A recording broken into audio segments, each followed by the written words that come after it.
170. Let's get to Indiana Jones and the Kingdom of the Crystal Skull, which came out in 2008, about 2 decades later after the third one.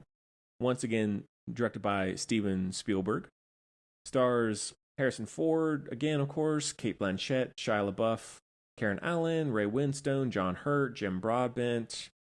A very, very solid cast. I know there's some others I'm forgetting, sorry. And the synopsis is Indiana Jones becomes entangled in a Soviet plot to uncover the secret behind mysterious artifacts known as the Crystal Skulls. So, having watched these in order, I took a while to get around to this one because I heard initially this movie is terrible. It killed the franchise. Do not watch it. It's like the worst one by far. And I was like, all right, well, maybe I'll just avoid it. But then, having loved the first three so much, I'm like, all right, I'm going to give it a shot. And I'm sure that this is a hot take. I really, really like this movie. When I first saw it, I didn't dislike it. I was being new to the franchise still. I was fairly like, oh, I enjoyed that. But I think even having watched the fifth one and seen the progression of that character, there is just something about that timeline. And you see him, as Harrison Ford does, you see him age. And you see him as a young person. And then now you see him, especially in Dial of Destiny, as an older hero. And of course, that doesn't mean that the movie is inherently amazing just because they do that. That's not some brilliant lifesaver. I just personally like that a lot.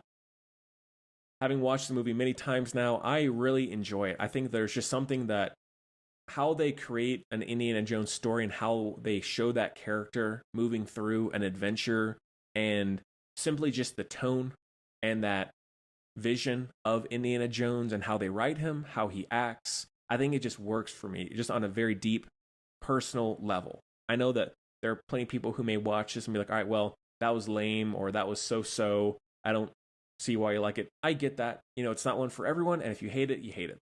Cool. But personally, having now watched 5 many times, this movie just works for me a lot. It's a little underappreciated, misunderstood, underrated. Sorry if I'm upsetting people who hate this one, but it's not perfect. And there are some things that are a little too goofy, a little too supernatural. And I think the main part of that is the third act where it gets too big in special effects, loses some of the groundedness of what I like. But I like the whole thing with the nuclear test facility town. I think that's a really cool visual. And the big thing with that is where Indiana Jones survives a nuclear blast in a porta potty, or no, it's a refrigerator. And people saying, well, that's ridiculous. Well, obviously it is. But at the same time, this whole franchise really, most people would not be able to survive what he goes through anyway. So I can have that suspension of disbelief. And if you want to have a movie like this one, and then in 5 where it goes a little bit more supernatural, that's okay. It's not that big a deal. I mean, of all the things, of all the sci-fi, of all the supernatural, heightened action blockbusters that we get nowadays, really that's the thing that you point out. That's the thing that doesn't work for you. That's not believable. I don't know. I think it's a little bit harsh at this point. Maybe it's grown on some over the years, because I know when it came out, it was really pretty trash by some, but it holds up very well. I think it's very funny. I really love Cate Blanchett. And even with the addition of a lot of special effects, I think the movie overall still looks really good. The setting, Spielberg, of course, has a great eye. The cinematography, the lighting, the production design, really all of the aesthetic elements of the movie work well. And I like seeing Indy as that older guy, having just seen him as a young person, fairly young, in Last Crusade, and seeing where he's ended up. These days, usually you would see an actor, all right, you're going to play an older version of him, so we will cover you in makeup, or we'll age you up with effects or whatever it might be. So that is still something that not many others do, and they don't even really have the ability to do in terms of the longevity of the release dates of the movie, not just the settings of the story. So that's a strong mark for me. But getting into some other big scenes. Oh, and actually, briefly, Shia LaBeouf, love him. And that whole timeline of the character and then what happens to him, or what you find out what happens to him in 5, I think that really works. And it shows you this franchise, even though it's individual stories, there is a cohesiveness. That if you watch 1 through 5 narratively, consecutively, it feeds into each other, even though it's not just the same story being repeated. So I do really like that character, and I think he and Harrison Ford are very, very good together. But one of my favorite sequences is when they're driving on the motorcycle through the library, and then they crash, and the archaeology students are asking Indy, like, since he's famous at this point, asking for tips and suggestions on how to be what they are. And he says, get out of the library, or something along those lines, where it does show you he is not only a very studious archaeologist in the classroom, at a university, he goes out and does it. And I think that's very inspiring for people in real life, because whether it's a office job or not, you kind of have to have everything to feel truly well-rounded. And hey, if you want to go study history, go here and do this. If you want to do this, go and do that too. Don't just watch things on a computer screen or read some books in the library. I think that's a very good, small, little jab at people to, hey, get up and get moving.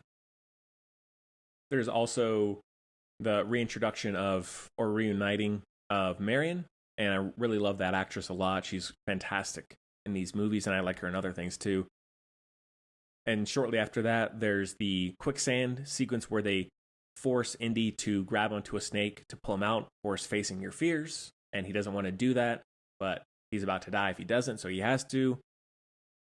But probably the most well choreographed sequence in the whole movie, action-wise, is the jungle chase in the Jeeps. I think that is so well put together. The choreography, the direction, the editing, the score, just how one character will bounce from one Jeep or vehicle to another, and fall off and get back on and swing back and forth and all. I think all that is so cool and really engaging and suspenseful and fun too. And one small moment that does kind of feed back into Temple of Doom in terms of horror and the more unsettling, scary parts of where they are is when the giant ants appear, the armies of those ants, and they crawl completely over people, covering them and eat them, and all that stuff is just so sound design. The visual is really gross and just makes you kind of jitter and can imagine what that was like. So I think Spielberg shows you that variation of genre and tone that he can inject just randomly, and it pretty much always works. But as I said earlier, I will admit the third act is a little too big. Some of the effects don't totally work, and I mean, it does partially go back to Spielberg's earlier movies like Close Encounters in terms of the design of the aliens and all that. I didn't really need it to go that far. I get it. It's the fourth movie in a franchise. You want to try and have it appeal to big commercial audiences. It's not as small scale as it was in the first three. I get it. It is what it is. Product of the time.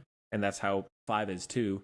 But I'm never really bored. I'm never rolling my eyes or saying this is terrible. I'm just like, oh, that's not perfect. And then lastly, there's the wedding at the end where Shia LaBeouf's character picks up Indy's hat, and then Indy just comes into frame and takes it and puts it on and leaves. That's such a perfect Spielberg end to a movie. Just that little quippy, clever humor, and you're on your way. So I think it's still a very solid movie despite the issues. And yeah, what can I say? I'm a big fan. Sorry. So that one is a heavy 4.5 out of 5.